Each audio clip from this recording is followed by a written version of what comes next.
When I think of Mark Dale, I think of integrity and also professionalism.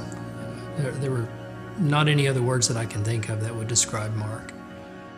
He would always find a way to bring you up and to, to sort of encourage you. He just had a big heart. He didn't fit the mold of what many builders are often thought to be. He had a unique caliber about him, a class. He was so well spoken. He just owned the room. He was bright. He was intelligent. He was the person that everybody else wanted to be. You treat everybody with respect at all times, and you never talk down to him. And I think Mark did that better than anybody I've ever met.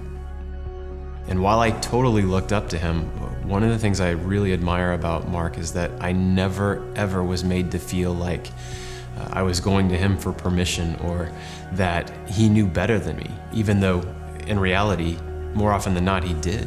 When I started at the Oklahoman in '99, my predecessor said, get to know Mark Dale because he's helpful and he's able to help and he's happy to help. And that turned out to be the case the years that I worked with him. He had a standard and he did not waver from that standard in how he put houses together. And he did it with a lot of class and a lot of flair. And he brought that to my attention that we're not building just a house, we're building somebody's dreams. And that has always stuck with me. Mark never sought involvement, Mark never sought spotlight, but in so many instances, inevitably, whenever there was a situation that needed some really solid analysis, Mark's name always came up. He was a two-time president for the Central Oklahoma Home Builders. He was the president of the State Association. He was a life director with the National Association of Home Builders. He was legislative chairman for years. But Mark put all of that behind himself and instead continued to push the association and to push the housing industry.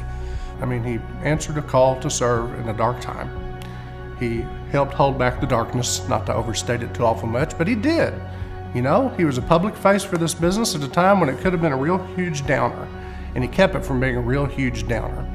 I really miss Mark's sense of humor and his wit. He is a unique individual in the way that he's caring and truly a wonderful man, and it was my privilege to know him. There's not a week that goes by where I'm reminded of him, his influence over this industry, his influence over me.